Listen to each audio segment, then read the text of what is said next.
Our next guest here says no edits, no cuts. Welcome back to the Zach Clark Show. I'm actually, I'm thrilled because today we got my man Rob Ellis with us. Rob, what's up? Pleasure. Everything is good now that I'm here with you guys. Rob's a part of two fraternities with me. One is we are both affiliated with Bachelor Nation, which is fine and cool. Awesome. And two, more importantly, we are in the recovery fraternity together. And that's the one that we're going to talk about today. I don't even know where to start with you, man. I'm just looking at you smiling because you're a year and 3 months. A year and 3 months, right? How long are you sober? A year and 3 months, but you forgot to tell them that I'm a part of the Release Recovery Foundation. I'm a part of Release Recovery. Yeah. So here's the deal. I've been hearing about this guy for a little while. You know how like Bachelor Nation, they start to talk. You start to get some DMs. I guess on Grant, when Grant was... Who's Grant? So Grant is the lead right now. He's the guy. He's the guy that everyone's chasing. They're late in the season. He's about to get married or engaged. And so I guess on the first time around, he was a contestant On The Bachelorette. and he mentioned you, right? Yeah, he mentioned me. He mentioned my journey, and it was kind of like shocking, but he spoke his truth. He spoke about his dad, and you know how they edited it. But they caught him saying, my dad was an addict for 30 years plus, and he lied to me. But he was my superhero.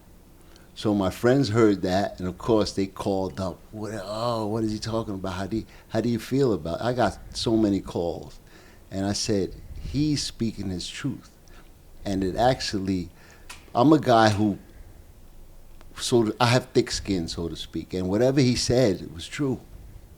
Were you sober at that time? I was sober at that time. How long? I was when he said that, I was like 2.5 months. Wow. I came out of rehab. I went to Alina Lodge, and I came out of rehab, and he was going through this journey, and I was amazed. And he never told me he was going to say that because obviously the show is taped, and they take his phone. So I couldn't contact him. The first time I saw that was actually on TV. So the first time so when he went to go on the show, so you didn't get sober knowing he was going on TV? No. Okay. I was in rehab. My mother had died, and I just lost my mind and checked in. It's not like I wasn't getting high prior, but I just turned it up about 4 notches. Right. So he had been staying with me playing basketball overseas, and he would come for a couple of months and then go back. In Jersey? He was playing in the Dominican Republic. But you were living in Jersey? I was living in Jersey. So he comes to stay with me, and he's prodding me, Dad, I'm in the room doing my thing, getting high, and he's knocking on the door, look at me, you look terrible, really wanting, and it's bothering him. But I'm oblivious to his pain. I'm just doing my usual. What were you doing?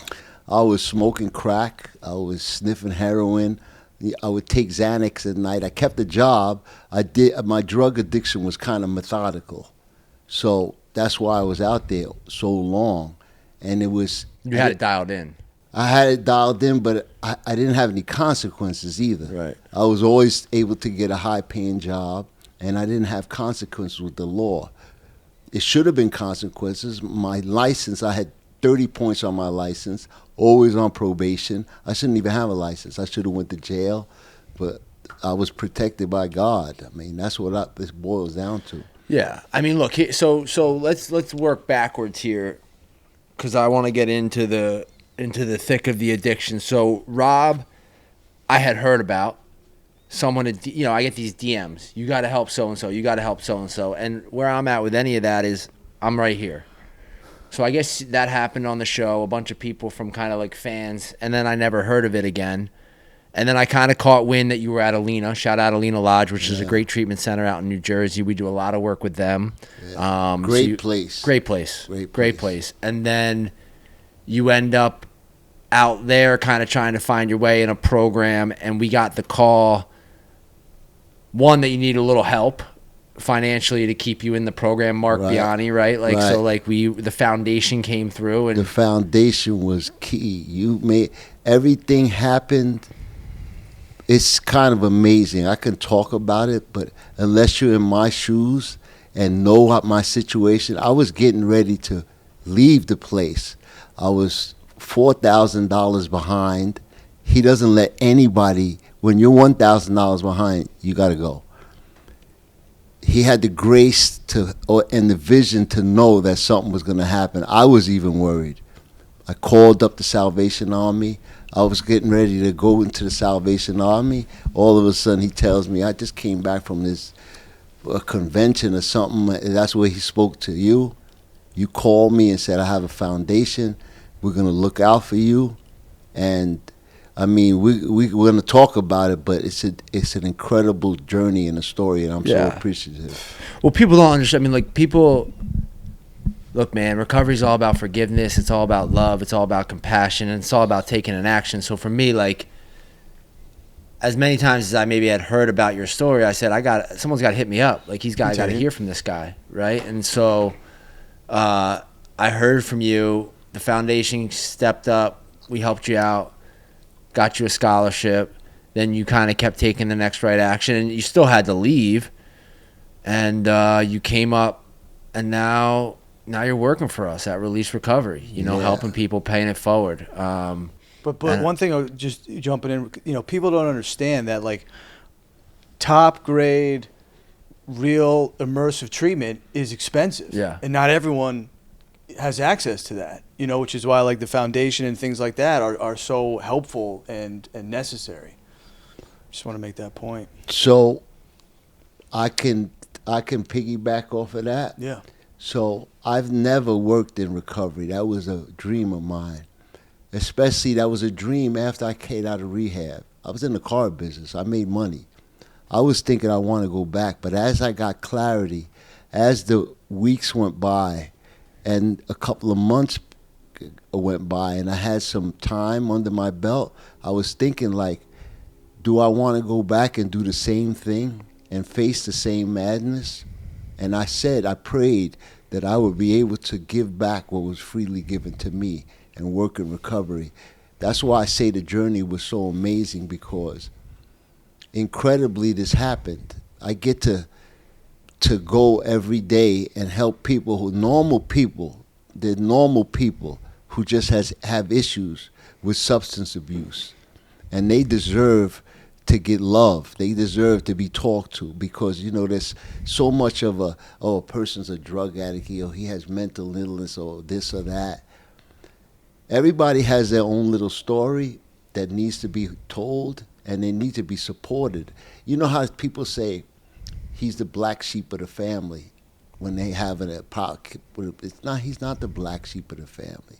He just has a problem that he can't deal with. Mm-hmm. You know what I mean? So I'm eternally grateful and thankful that I had the opportunity, and I hope it just goes further from here. I'm hoping I'm able to touch more people and speak about the stigma. You're doing it right now. I mean, with this conversation, I mean, and the fact, like, I'm very mindful, right? Like, I'm very particular. Even having you on here a year and 3 months, like, I want to make sure people are good and solid in the recovery when they start telling their story, because I want you to be a beacon of hope. I want you to be that light for other people, right? And so when we talked about you coming on, you hit me right between the eyes. You said, people need to hear this story. Yeah. People need to hear this. And that's the truth. Yeah. The three of us up here, we're going to help someone today. Yeah, and that's the main thing of this podcast. And, and I know that about you, besides the people that you know and, Bachelor Nation and all of that, I know you have a heart for recovery. I know that you generally care about people because you've been there. Fuck yeah, dude. You say crack, you say heroin, I'm like right there with you. Yeah. We would have been running around Patterson together. Man, I'm running around Patterson for a long time. How many years you were out there? So Patterson, I picked my places. So I'm 62. I got sober at 61. So I stopped using. That's when I went to my first rehab. Bro, 60. So you 61, and I started getting high when I was 15 years old. And I went through decades and a whole lot of money, burned down businesses, lost apartments, lost cars. And I was so resilient, I used to just say, this is just part of life. I was so blind. When I first came into recovery and I had a counselor, he started to tell me, look inside yourself and find out how did this start? I was like, what? I was like, I never did that. Yeah, I had some missing. I've been shot a couple of times, stabbed a couple of times. But I don't want to relive that. That's behind me. And I started peeling back the layers, and I was like, man, I was fucked up. You know what I mean?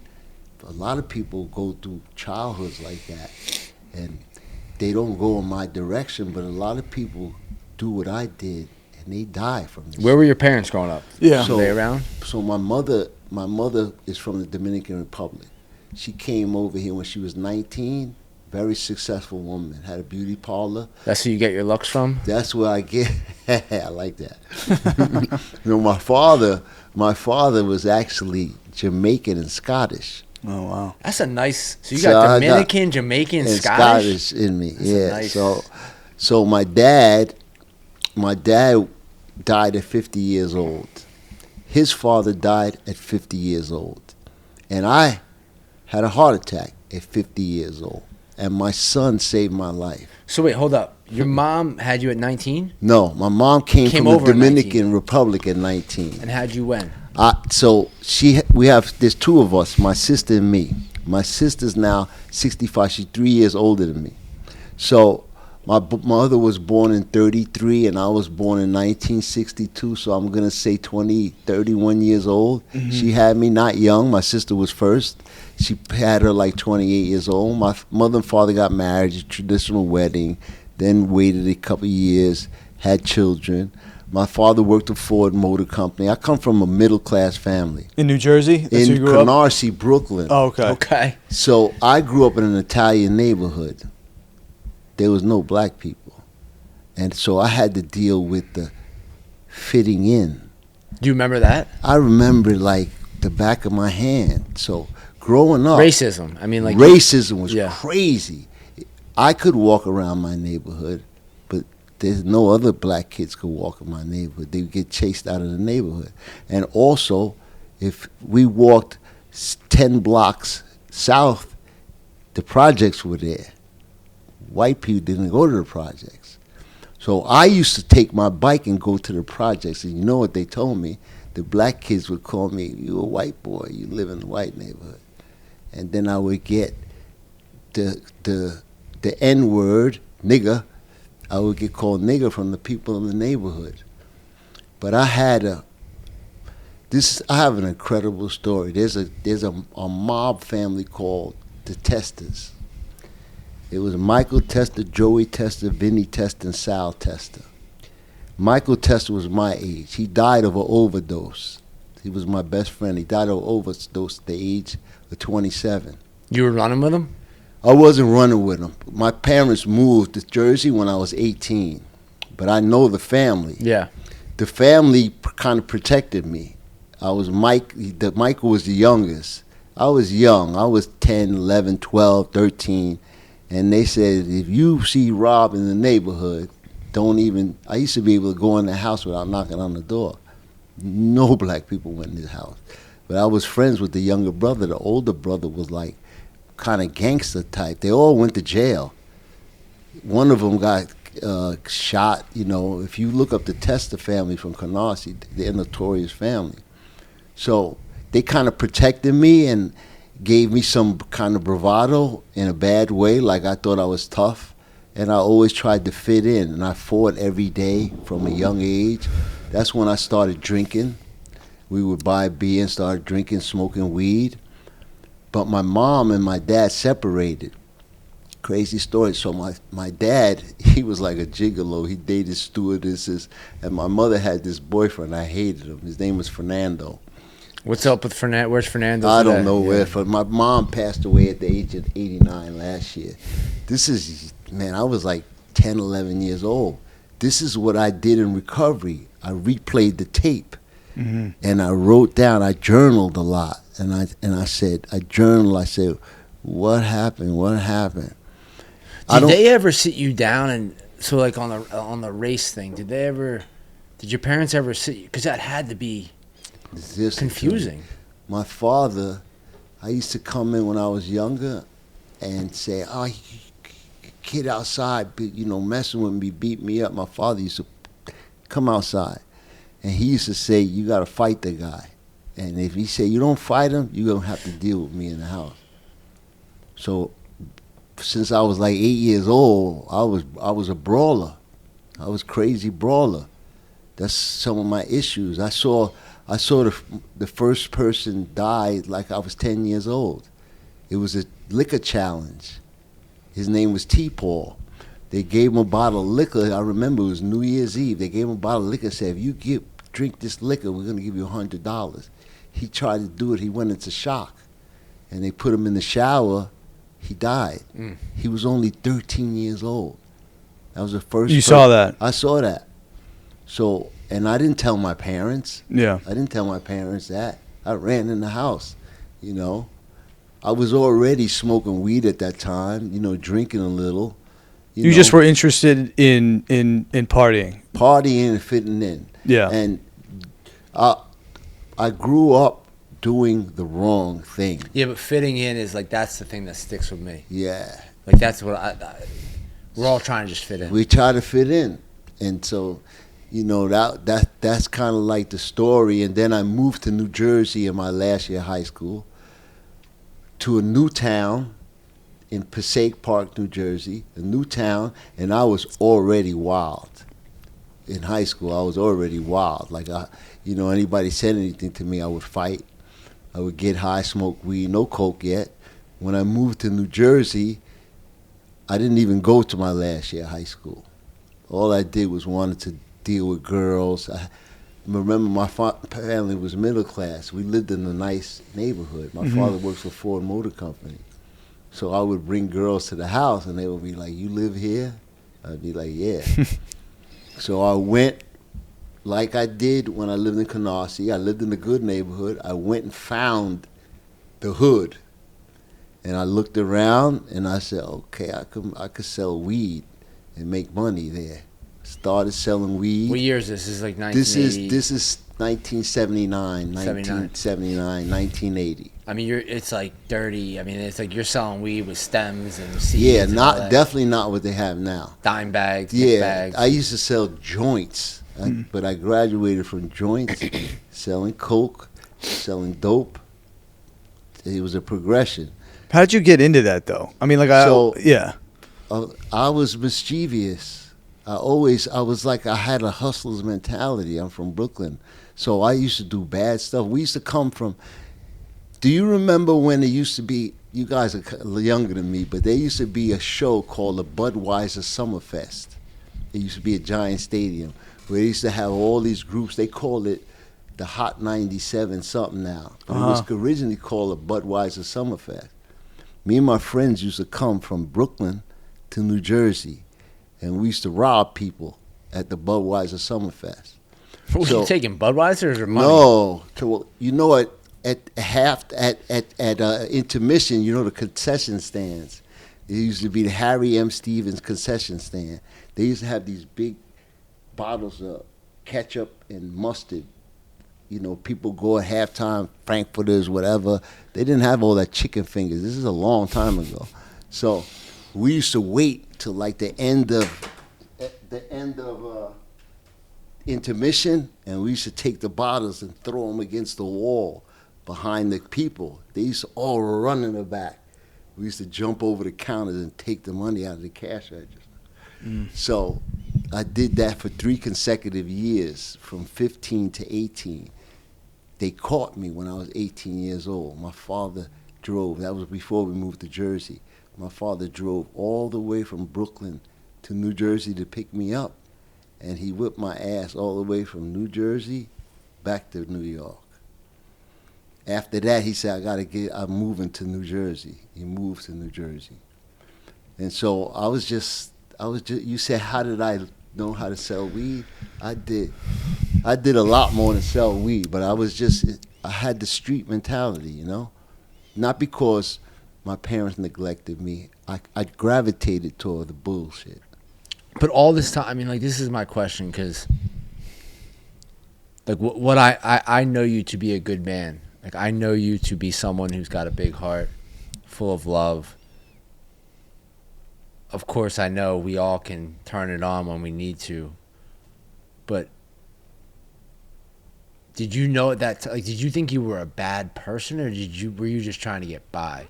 So I wasn't trying to get by. Because people will hear these stories and they'll want to judge. Okay, so I was a product of my culture. I had a good family. I didn't feel accepted.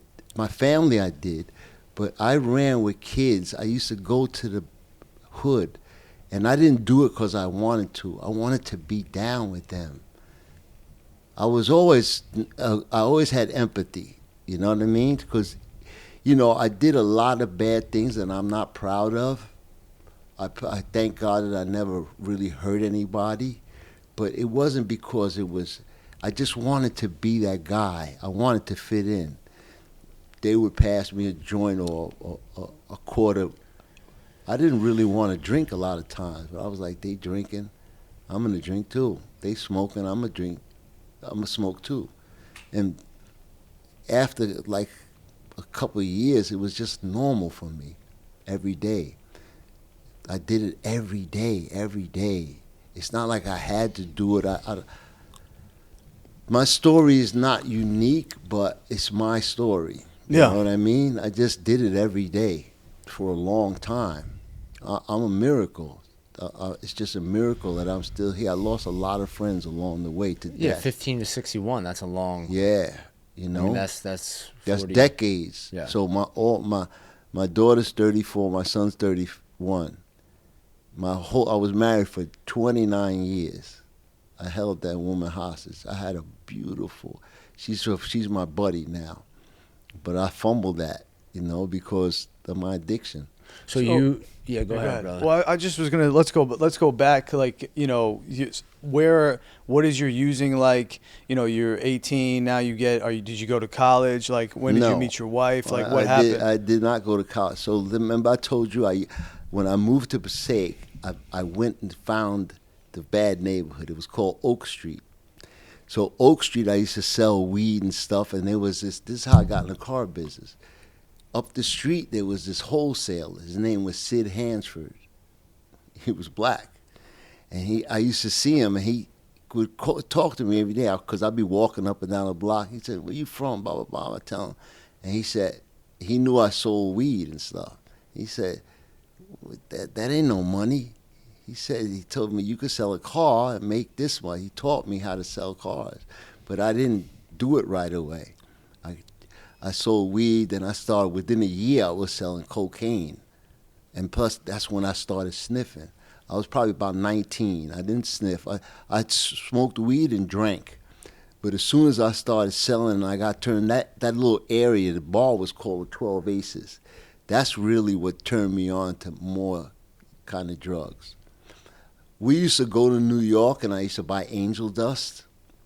And I used to buy angel dust, but I saw the way it would make my friends. I would get high, and then I would come down, and I would stop. They would continue to smoke it, and, you know, they would act strange. So I still smoked it, but I didn't continuously smoke it. I tried a lot of drugs. I was never a pill guy. It was weed, drinking, it was dust. Then it graduated, I added on cocaine to that. No smoking yet, just sniffing. I used to have these marks on I sniffed a lot of cocaine. So I did that from probably around 19 to like 22. And I learned this car business with this guy, Sid. I started cleaning cars. And I had a little money because I lived... Line of coke, clean a car. Line of coke, clean a car. Exactly. And then I was always hustling. How can I make money? I'd be selling, cleaning cars. I used to charge for a detail $100 a detail. In 1982, that's a lot of money. I used to try to do a car a day. So my father got sick at that time. He had a heart attack. He developed sugar diabetes. This is in 1981. So he tells me, my sister had already gotten pregnant and left at a young age. I felt abandoned by her too. I'm going past my story because it's so long. There's so many years. Yeah. So my father gets sick, and my mother's Dominican. Remember when I told you? My father had the house. He asked me, do you want this house? The mortgage is $900. I'm going to give you the house. Me and your mother building a house overseas. I say, no, Dad. You keep the house. I'm going to get an apartment. My first apartment, I was paying $475 a month. A one-bedroom apartment on Paulson Avenue in 1983. My mother and father built a house in the Dominican Republic. Amazing house. My father's there 7 months, and he has a sugar attack and dies in his sleep at 50 years old. He was my best friend. I lost it. Now I turn up, but I'm young and strong. So even though he was knocking you around and he was... Oh, that was... He didn't... It was safe. It was love. Wasn't abuse. He whipped my ass. That's what they did back then. You do wrong, you get your ass whipped.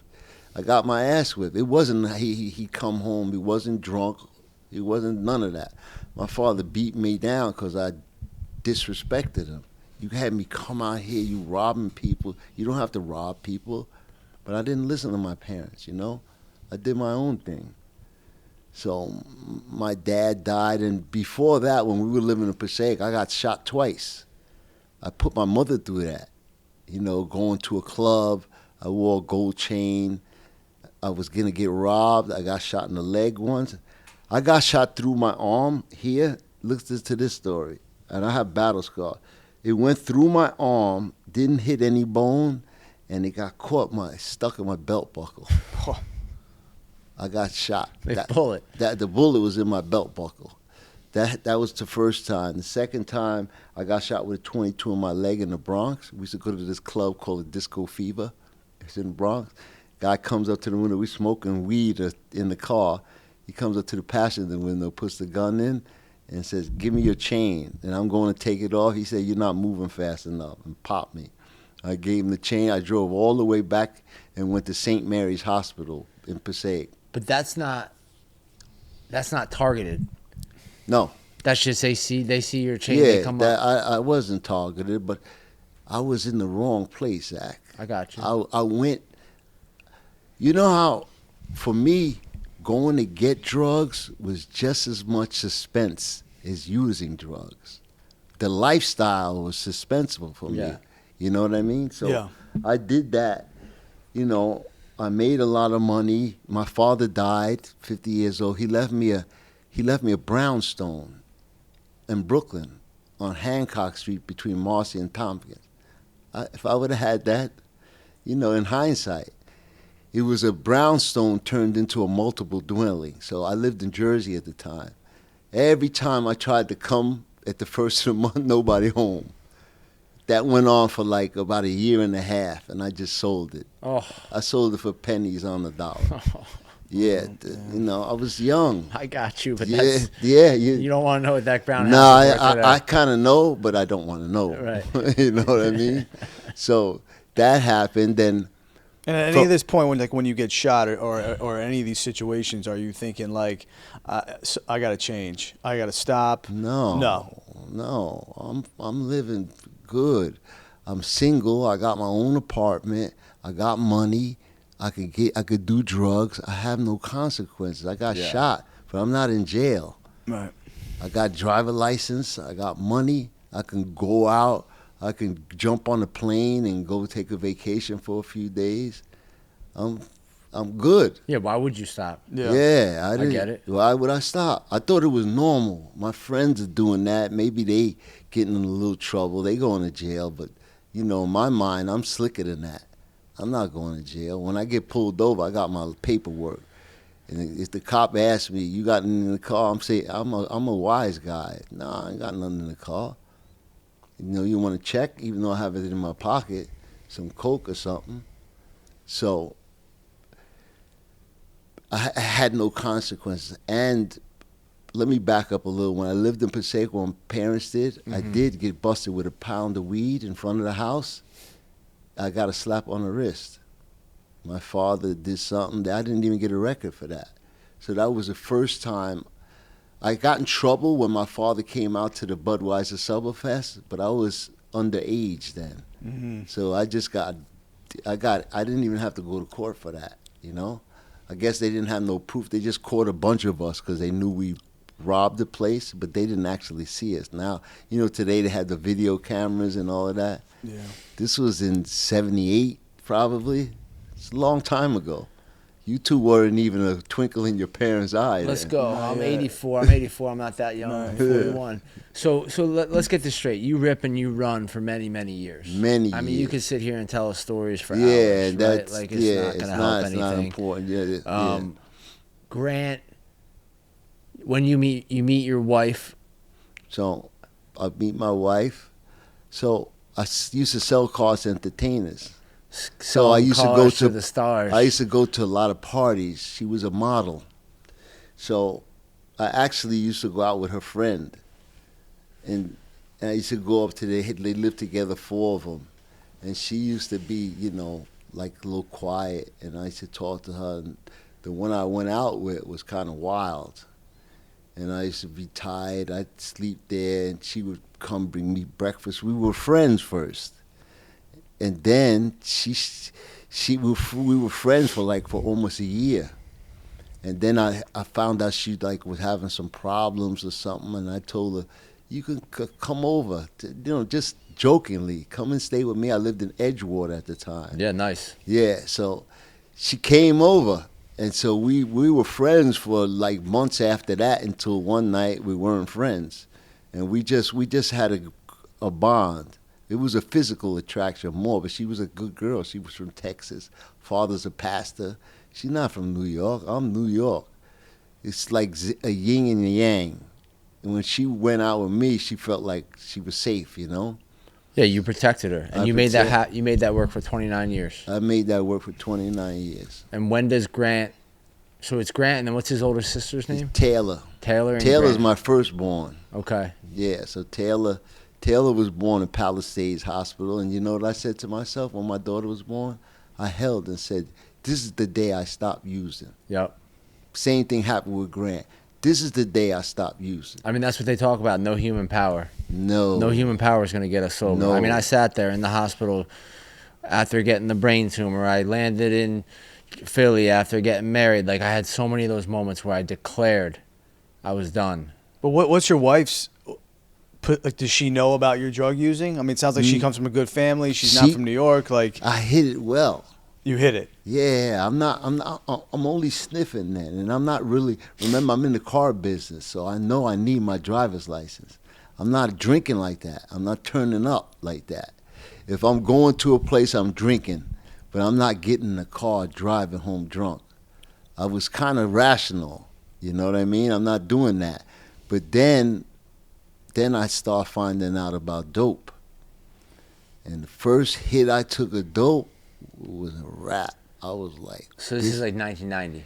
Yeah, this is about 1990. My daughter's born. Yep, about 1990, I was probably 28. That's when I first got dope. That was good. Well, I mean, look, I know how this shit has changed. Yep. Because dope kind of comes along, and then... what is it, about a decade later, then the pills really start to... So I'm curious, you tried dope for the first time, which is heroin for people that don't know. Yeah. And you're hooked immediately. Loved it. That's my daily habit. The coke, if I get it, but I'm not going to look for coke no more. I'm going over the bridge from Edgewater. The bridge is right there. I'm going to Harlem. I'm getting dope.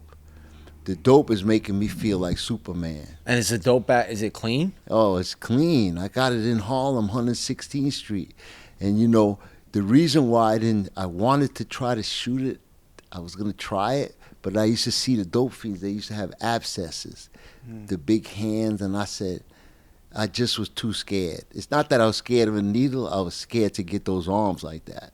So I never tried that. I just used to sniff, and I would stay up, and I would feel incredible all day long, and I would be able to work all day long. Yeah, medicine. And plus, I was younger. So the dope that was my love. That was my new girlfriend, my wife. Now I love dope. And so Grant comes along and you swear off dope, and that doesn't happen. I swear off dope. Now I swear that doesn't happen either. Now I got 2 kids. I got Taylor and Grant. My wife's not working. I'm making money. Everything is fine. I'm getting high every day. She doesn't know anything. She might say, well, if I take her out, like if we get a babysitter and I take her out, she'll see me drinking, but she don't know what I got in my pocket. Ever.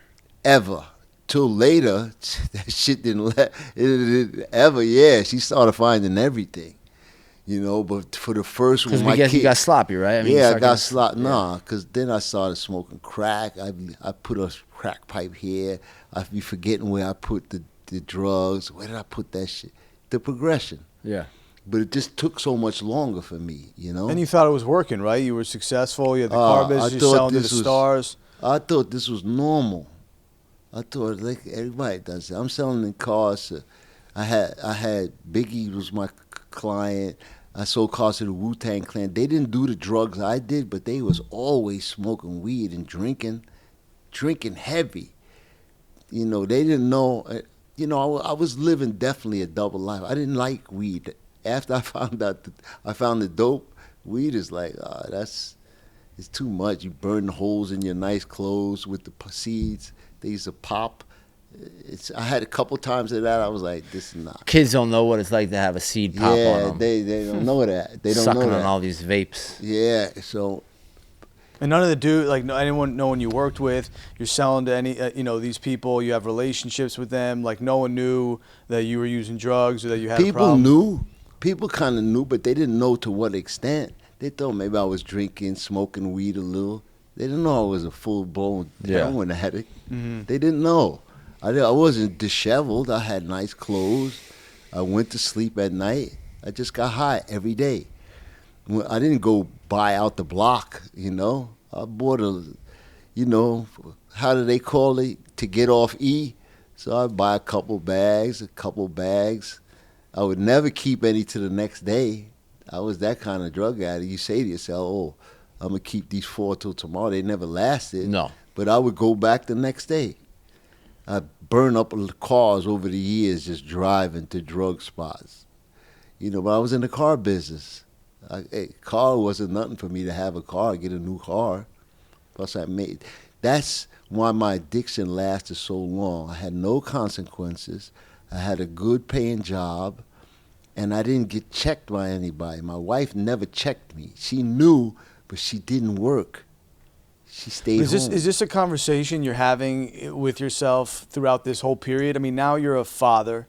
You got 2 little kids running around. Are you looking at them thinking like, is there a battle between Rob the father and Rob the dude who's running around, using drugs? Okay, there is that battle, but the battle to be a father did not overtake the battle to be a drug addict. And that's the thing, though. Yeah. That's the thing that people who don't have any experience with addiction will never understand. Right. How could you possibly choose drugs over your family? I mean, I did it every day. Yeah. And you know something, Zach?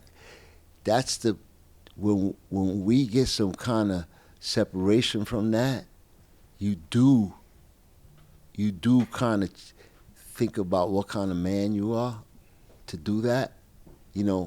I did the best I could, but I was possessed by drugs. Drugs were my life. I did things that I wouldn't do now. No way that I did then. I cheated on my wife multiple occasions. That wasn't right.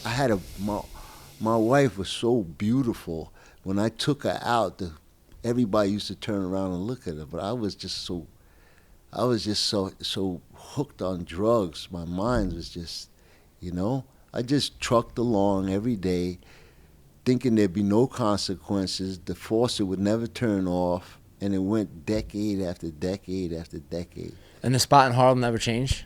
Yeah, the spot changed, but I found a new spot. They get busted, I go around. And you never got popped? I got pulled over, but listen, I had a car where I could put it in the car. My license was always good. My insurance was always good. I always had a nice car. When they pulled me over, I had a mouth. Why are you pulling me over? You know you're in a drug spot? Oh, every spot in New York is a drug spot. I'm going home. Here's my paperwork. I'd have drugs on me. And when I didn't, if I was in New Jersey and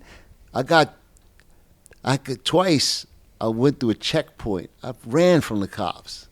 I had a dealer plate on my car. Waited until it got like 3 cars up. When they came on the other side, I turned the lights off and left.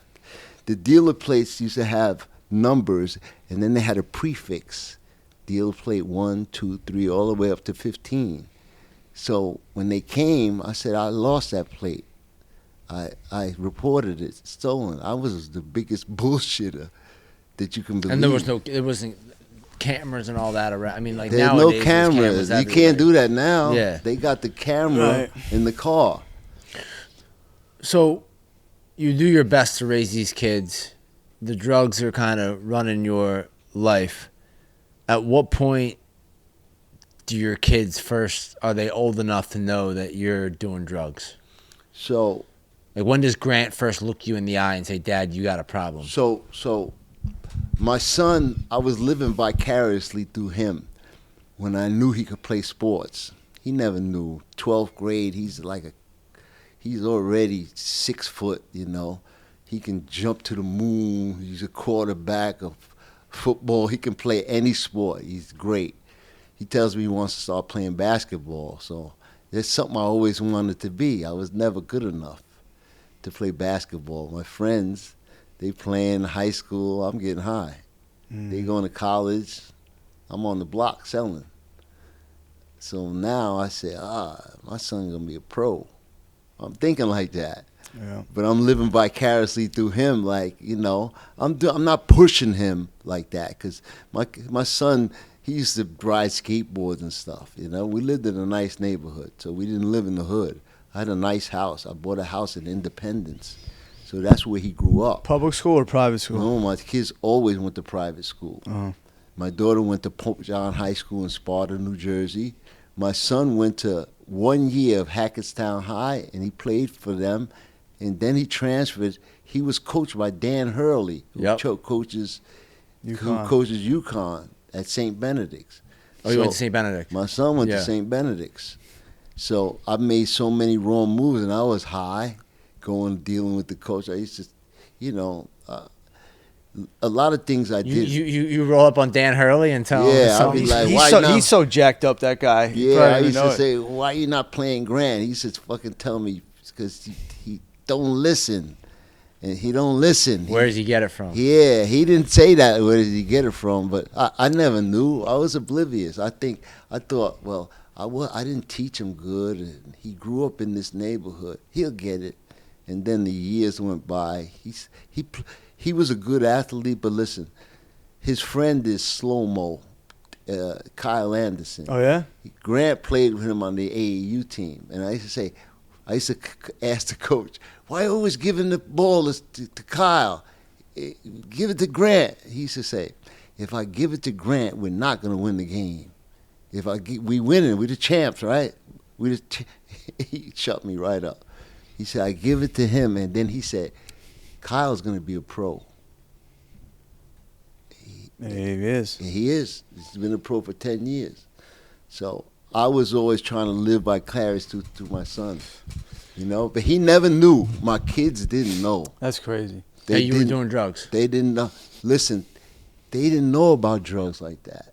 They didn't know. They didn't grow up in the hood. Yeah, but I don't care. I mean, like, whether you know about drugs like that or not. I mean, I guess this is the thing for parents and loved ones, and I mean, I don't know if you've ever seen a crack pipe, but it's pretty obvious if you find one of those things, what's going on. But we will fail to, we'll assume, like we believe in people so much. You say it's not yours, okay. I said that many a times, but my kids never found the crack. But you were good. You were good. You were like the consummate actor. Yeah, you and I used to keep show. it in the car. I didn't bring it to the house. When I started getting exposed is when my kids left for school, and it was only me and my wife. She would get, I want to use your car to go to the store, find a crack pipe. I'd be in the basement. She'd fucking look around, find the pipe. She finds some heroin. When she found out when I was doing heroin, you do heroin? I had been doing heroin for like 20 years already. Right. She was like, I had two heads. Like, you're a Martian.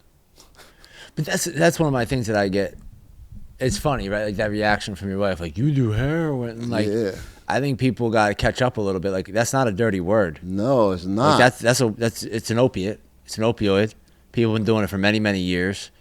It sounds bad because people overdose, but the more that we stigmatize that word, the more that people are gonna kind of shut people out, right? Like, so I'm all about like normalizing, like it's just heroin. 100%, 100%. But when you have, see, now it's different. When I was coming up, don't forget, she's a small town girl. If I would have had a girl from the inner city, She'd have known. She would have known years before. And you know something, guys? Even though I was oblivious to treatment, I used to be driving up to the house, and many a times I said to myself, is she gonna grab me today and say, you need to get help? Did you want that? I wanted that so bad. She never did that. My wife was cold. Like, she grew up with her parents and her father. I saw that, where her father was like stoic, like he's an old railroad guy, and they didn't hug like that. And so my mother was very. Did you ever get sick, like going to Grant's games or going to tail? Like were you ever dope sick? Yeah, I got sick, but I always had. Listen, I left my family in Bermuda. Listen, you could fly like that. Before 9/11, I would have bundles with me, and I'd go on a week vacation and have I'd say I have like 30 bags. By the fourth day, it'd be gone. I wake up sick, and I would say, "Here's the credit card, the checkbook. I gotta go." I left my family. I did so much bad shit, Zach. Of course I got sick. But I prevented that. Now, fentanyl doesn't have legs. Right. So when you use heroin the way I did, you could last. I mean, you get a stomach ache and you start having the runs and stuff, but I wouldn't get to a point where I would be throwing up. I would always find a way to get more. Well, that's what you talk about. I remember being sick, then the chase, and it wasn't even about it's about knowing that I'm about to pick up. Yeah. You would almost start feeling better. Feeling better. It's crazy. Yeah, it's mentally. So, But what do you think stopped you from one of those days pulling up to your house instead of your wife grabbing you being like, take it and send me away? What stopped you? What stopped me is seeing my kids and my wife. She didn't work. Who gonna pay the mortgage? Who gonna pay for private school? I said that to myself many a time. I made money, but I didn't save no damn money. I was co-mingling money. I give her, like the mortgage would be due. I have the business. I give her a checkbook to the business. She would pay. My life was a wreck. So I was like, I said to myself, I didn't know about recovery. It's 30 days. I didn't know about a detox like that. I didn't know. I said, they're going to send me away for 6 months. Who going to feed my kids? The thought was like this. Look, it flashed by me like this. I thought about it, but I didn't think about it. Running around where you were running around, it's safe to say that not a lot of people were leaving those neighborhoods and going into treatment. 100%. Right? I mean, that's... 100%. Treatment now is so much better than before. And you talking about the stigma back then was even, he's going to a rehab, and that I thought about that too. Yeah. That I didn't think I was that bad. You were able to, and that's almost why people ask me about booze. Like, I think alcohol in a lot of ways is worse because you start crashing cars and ruining your life and making bad decisions. You can play the heroin game for a long time, right? Because in a lot of ways it works. It kind of preserves you to. I don't know the logistics. That now that I work at release, I get to analyze a little bit more, and my recovery has been such a good journey that I want to know these things because I can talk to somebody else about it. Like, this is what you're going to go through, A to Z. And I see how when a guy first comes into recovery, he's kind of gung-ho, and it's like this, and it's like this. It's like this, and it's like this. The emotions are like crazy. And you think that if you've been a person like me that think like, I got this, and you don't completely surrender, like, I'm going to take these suggestions and see somebody and say, you know something, I want what he has, and try it. Because how, for me, I said, I got this. I can do this on my own. I never asked anybody. At the end, I was asking my wife, I got friends with money. She was like, oh, can I have $5,000? And they was like, Rob, you need $5,000 to pay the mortgage? Embarrassing. She calling people that I know now. I'm exposed. And she got the checks. I had to borrow. My daughter went to Baylor University. I had to borrow money to pay her school. That was embarrassing. I didn't give a fuck. It went through my mind for like 30 seconds. I was like, oh, well, I'll pay him back. I never paid him back. Well, you can do that. There's a great amends process that you're going to set out on. Eventually, you'll get to pay all these people back. I get to make amends. And you know what? That's the wonderful thing about this. There is life after addiction. Well, the way you're talking about it is inspiring to me, because I think there's a lot of people that would hold back on some of this stuff. So I thank you for that. And I guess I'm just curious. So Grant goes to like Taylor. Is Taylor? Taylor goes to Baylor. Grant goes to Iona. Did he play? He played. Hooping? Yeah, he hoops there. He played a little. He transferred. His thing is a little sketchy, but he graduated. That's all that counts. He got his degree. You know what I mean? So does Taylor. And you were separated at that time from your wife? At that time, we were kind of rocky. We got separated. Taylor graduated before we got separated. Grant did not. While we were going through it, while he was still in college. So I'm going to tell you one story. So my wife never worked. She worked little jobs. She was a professional student, got a real estate license, insurance license, all of that. And I told her, go. So she tells me, now I lost my house, foreclosed. I'm living crazy now. It's about 2015. I lost the house in 2014. We moved from a house that I'm paying $4,000 a month mortgage to an apartment. So my wife is like, the fuck is, she don't curse, but I'm just saying, she's looking at me like, dude, you were raggedy, and I'm having a problem paying my daughter's school. My life was stressed like that from day one when I was married. It was like I was taking on too much. But you always figured it out. And I didn't know how to deal with it. Well, were the drugs escalating? I mean, what like you were making it work. You were managing it for so long. Why did it start to change? You know why? Because I needed more money. I had 2 kids. Now the wife, she doesn't want anything cheap. She was a model. I had to put those appearances up. New car, nice apartment, private school. The kids, wearing all these nice clothes. It went from me spending $5,000 a month to now me spending $10,000 a month. You know what I mean? Yeah. That's stressful. And plus dealing with my habit, I'm living a double life. It's like I'm juggling. You know how you juggling life? It's crazy unbearable, but it's working on the surface. Mm. And when do you get called out? Like, when do you get checked for the first time? By your kids, by Grant. Okay, so my daughter never checked me. She's my daddy's girl. She goes away to school, and she knows, but you gonna be all right, Dad. She never checks me, never. You okay? Come in. She come in after school. Yeah, but that's 18 years. I mean, she's 34 now. That's 16 years ago. My daughter never checked me. All right. Only time she checked me was when I came out of rehab. You good, Dad? You gonna be all right. My son, soon as he starts coming back, like he's at Iona, I'm coming to the game. Dad, you looking crazy. He's probably 19.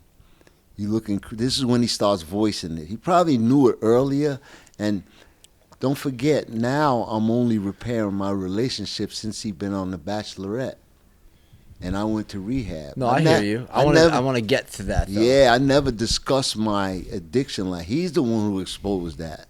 Mm-hmm. I didn't discuss it with him and sit down. Shortly, I did it short, and you know what he tells me? You did the best you could, but we never. He still is guarded. He's still guarded from that.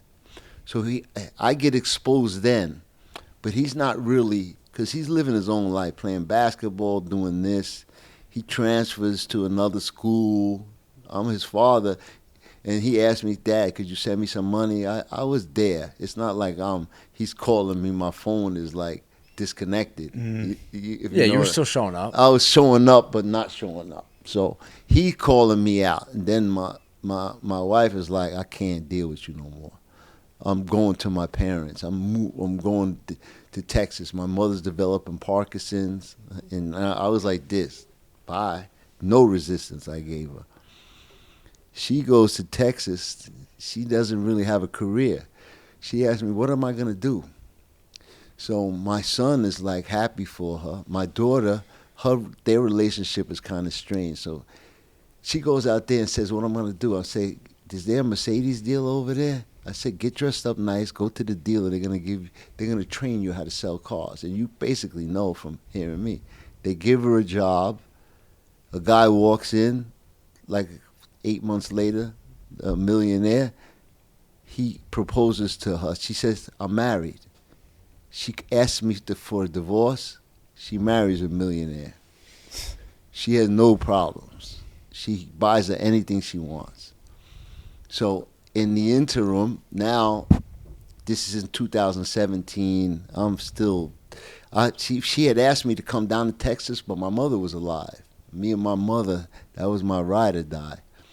So Taylor knows that I get high, but she doesn't think I have a problem. Even though she knows that the house got repossessed, she's kind of living her own life and never judged me. But my son is bothering him. While he's in school, he's not flourishing in basketball. He's doing his grades, but he's just getting by. He transfers to another school. Long story short, he goes to Iona, then he transfers from Iona to Southern University, then he goes to Southern University and ends up at a D3 school. It's Albertus Magnus in Connecticut. He plays basketball there and finally averages 20-something points a game in his senior year. Mm-hmm. Graduates, gets his degree. His godfather is a FIBA agent, basketball. He gets granted a stint, Dominican Republic, Puerto Rico. He's playing overseas, making a little money. Mm-hmm. Now he's coming on off season to visit me. My wife is gone. She's doing her thing. She's a model. She's living in New York, making money. It's just me and him. He's looking at me like, now he's a little older, and he's telling me, you ain't right, man. You ain't right. Let's go to the gym. Nah, I don't want to go to the gym with you. Let me give you some advice. I don't need your fucking advice. This is my son talking to me now. Now he's resentful because of the shit I put him through. I don't see it like that. I really recognize it now. Yeah. But I remember all this shit. And then he's resentful. He's like, I'm telling, he comes in on a date or whatever. How did it go? He blow me off, It's just our But relationship. he's living with He's you. living But with he's, you. Yeah. he's living with me 'cause he got his own room though.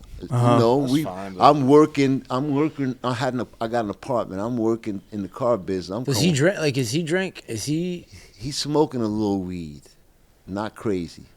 Is he living with you to sort of help you to sort of be secure, or is it because he needs to live with you? He's living trying to get with up me on his own. because he can live on his own, but he's away playing basketball 6-7 months out Right. of the year. Yeah, you're proud of him. Yeah, that's my man. I'm trying to get a relationship, but he knows.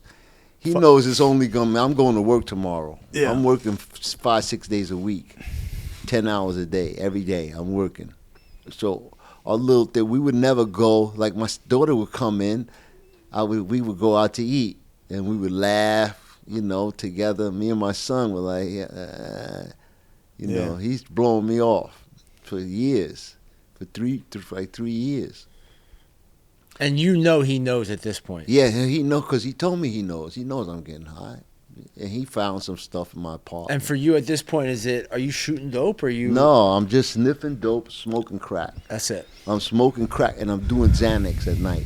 To go to sleep so you can get up and work the next so I day. get up and go to work. Sell cars. You sell cars. Rinse and repeat. Rinse and repeat every day. That's my regular. I go down, go to the block, I spend $50, $30 on dope, $20 on crack, get high, go to work, sneak out at lunchtime, go spend another $50, and then going home, I was do the same thing. $40, $50. Exhausting. A couple night. I did that shit every day for years. Exhausting. Yeah, and my day off, I would, you know, I had a. This is how crazy this shit is. So, I had a regiment that I used to drink this shake. I used to buy turmeric, ginger. I used to take the aloe plant, peel the aloe plant, protein powder, blueberries, banana, peanut butter, and I drunk that shit every day. That shit used to give me power. That and the dope, I was fucking invincible. I used to be able to. I drank that every Bro, day. you're telling me about a aloe, blueberry, ginger, Fucking turmeric smoothie shake and a hit of dope. That and was a your hit, regimen. no, not a hit, a few bags. of Well, dope. you know what I mean. Yeah. So that was my thing. I was sick like that, and it preserved me. I don't know how to explain it. I was my own addict. I had a system. Yeah. You know? But at the end there, you were alone, right? Like you weren't running around with people. Like you were just using alone. Yeah, I will. Well, what Me happened? have a partner to get high? Oh no. No. I mean, you weren't going to parties. You No, weren't, like it was parties. No, I'm gonna get exposed at a party. I would creep on my own and get high on my own. My car was my office. A lot of times, I wouldn't go home and get high in the house and get paranoid like that.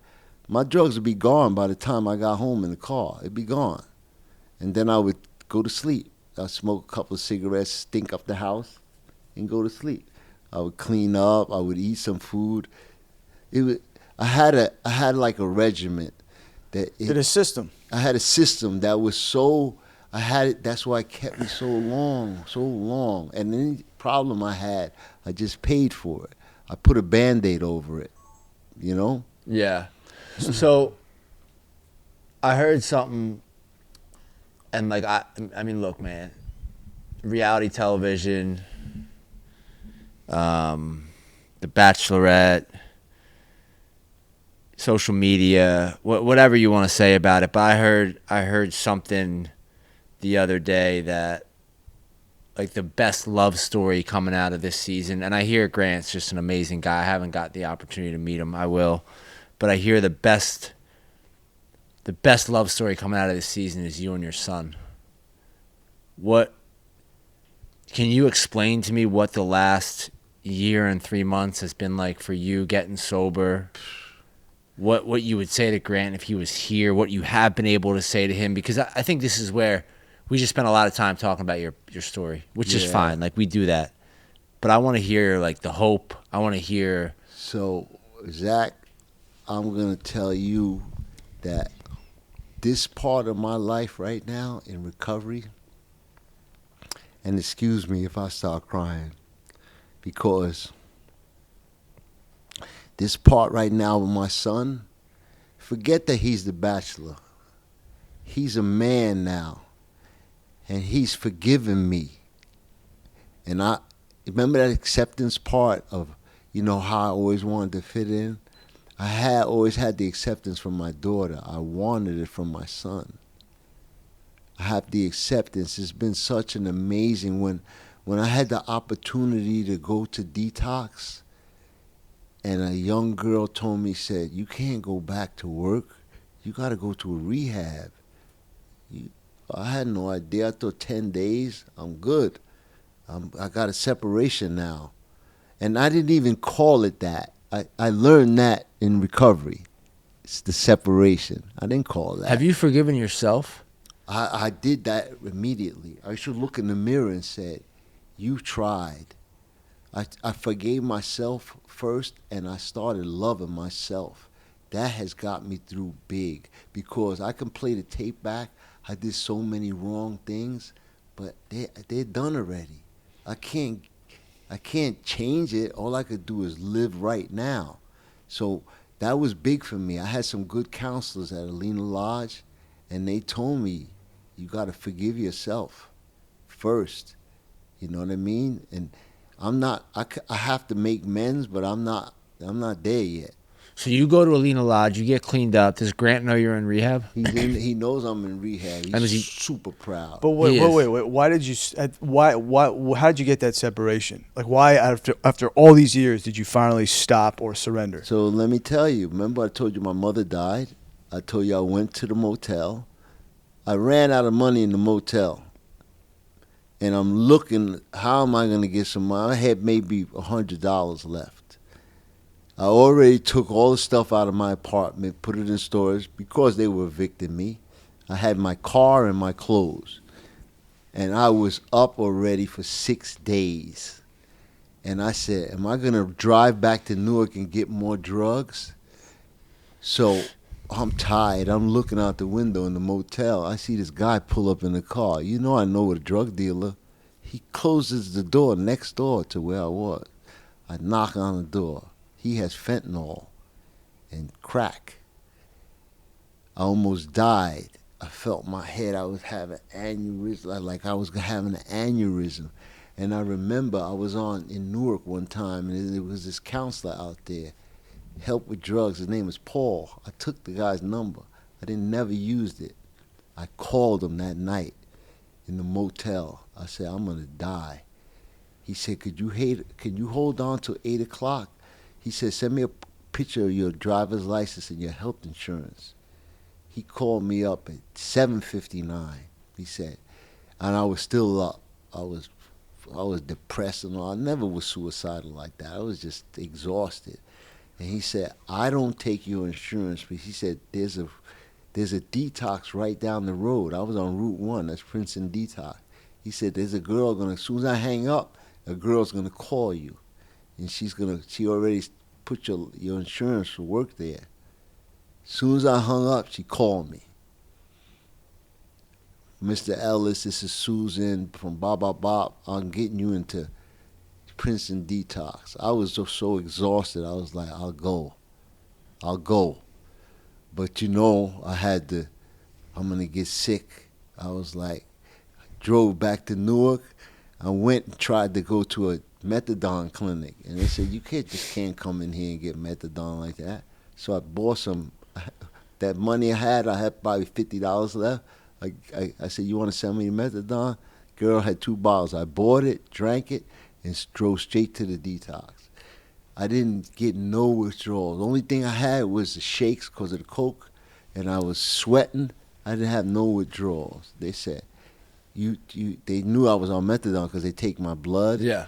They usually give you Subutex or something like that. I didn't take any of that. But when I left there and went to Alina Lodge. You got sick. I got sick, yeah. Yeah, you got sick. Yeah, I got sick. I got sick for a couple of days. That's the worst. Yeah. But you know what? It pales into comparison. I take that all day long. What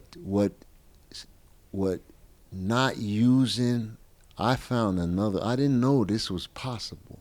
So you go to Alina Lodge, and Taylor has always been supportive. Right. Grant are you talking to him while you're in rehab? No, he's on the Bachelorette at this time. Okay. He got no phone. So you get out of detox. Yep. He comes back, and then this first season that he's on airs, and you're sober like 2 or 3 months, Right. trying to figure your shit out. And there's an episode where he basically says that my dad's been doing drugs for 35 years. Yeah, he puts me on blast, complete blast, and he put me on To blast. the girl. To not only the girl, he put me on blast to all my friends. Uh-huh. They call and looking for me. I'm in rehab and detox. I'm gone for a month and a half. Where's Rob? His phone is going to voicemail. They call my daughter. She saying he on vacation. They called my son when they got him out of when he find filming. He's in rehab. He didn't tell you. He's in rehab. So he was like the truth in all this. Yeah. He's no filter, none of that. And what did you love it. feel when you heard that? Knowing that you're, this thing that you've been dealing with for 40 I surrendered. years. By that time, I surrendered. I was like, whatever happens. I've been through so much. What is somebody saying that I'm a drug addict going to do? I am a drug addict. Yeah, you are. Yeah. I am too. Yeah. Listen, I'm proud to be able to tell somebody, this is what I was, and this is my journey now. This shit is possible. This is amazing what you can do. You are a testament. Look at the people you know. We found a new way of life. Dealing with people who were previously addicts. I'm going to tell you something about addicts that I know, that I've realized. When you have an addict that has purpose, he's the fucking baddest motherfucker around. I agree. If he has purpose and he focuses, because if they came through some of the shit that we came through, the rest of this, now listen, recovery's not easy. Well, it's not about not using, man. Right. Like everyone's so like, and that's my one problem with rehab and therapy and even the work we do here at Release. Like I was running a group today with the guys and like, everyone's hyper focused on this. Like I just can't pick up today. I just can't pick up today. But like, there's so much more than that. Right. So to your point, I found running. I found community. I found music. I found working out. I found golf. Like I found all these things, and I proved to myself that in recovery I can do all these things. And that's the part that I think we fail to teach. Well, but it's like you wake up. You know what I mean? All this stuff that was in you, like you were. When your son went on there to millions of people, your closest friends, and he said that you didn't run. No. You said that's me. Like that is humility. I don't know where that comes from. But we all need it to surrender. We need it to get sober. How do we distribute that to the masses? Well, your humility, bro. You let me know when you find out how to distribute humility to the masses. Well, I'll pay for it. I'll tell you one way. Fucking pain. There's a line in the literature that I was beaten into a state of reasonableness. You were in so much pain, and just everything was stripped away. Someone said this to me once. I think I've said it here before. The definition of spirituality, it's a process of subtraction. Right? I never heard that one. That's a good one. Taking things away. Yeah. You were living, we were like the stories, man. And we are great storytellers, right? And your whole life was just one story to cover the next story to cover the next story. And finally you end up in some dark motel on the side of the road, and you're like, I'm done. And listen, I don't know what happened. The money ran out at the right time. I had the same phone that I had Paul's number in. My insurance was working. Everything happened it was like, and I got some, once I started, like you said, loving myself, and I knew I could do something different. I don't even have to go back and sell cars. I could love myself and trust for the rest. Because I had no plan. And the self-doubt. Picture you in my shoes. A dude who had money, sold cars to influential people. Now, you 61 years old. You fucking broke. You living in sober living with guys who are 25. They calling you fucking asshole. You know what I mean? You know how my self-esteem was? I fucking felt like this in there when I walked in, and then I started getting bigger every day. Every day I started looking at myself. Like you say, you go running. I went to the gym. I looked like a raccoon, and my circles started disappearing. You know what I mean? I felt stronger. I could do 10 push-ups, then 15, 20, 25. I started getting stronger. You know, I didn't need dope anymore, for my back was stronger. I used to use it for my back. I was like, this shit is amazing. And then my son calling me. Thank you. So when I saw that, I was like, yeah, I was fucked up. He's telling his story. You know what I mean? I'm glad that he's still sane. He could have a big resentment, like I fucking hate him. He don't. He loves me. You know. Yeah, I mean the truth that I'm getting from you and him right now in this moment is crazy. That's what we need. I mean, for him to own it and for you to not get mad and for him to forgive and for you to forgive yourself. I mean, all that stuff is really powerful. Yep. So then he's the lead. He calls you and says, "Yo, Dad, like I'm gonna go," and you're like, "All right, go." Right? I mean, dude, he calls me. He's on The Bachelor, and I was like, he telling me, "Yo, I started feeling for that girl." I'm laughing with him, and then a couple of months later, maybe 2 months after the show, they said they asked me to be The Bachelor. I was like, get the hell out of here. I said, I'm your father. I know who you are. The Bachelor, really? I never watched the show. Yeah. But then I was like, damn, he is a good-looking little dude. I was like, can you handle that with all them women? I said, don't forget, they somebody's daughter. They're somebody's daughter. I said, you got to respect those women. He was like, I don't know, but I'm going to try.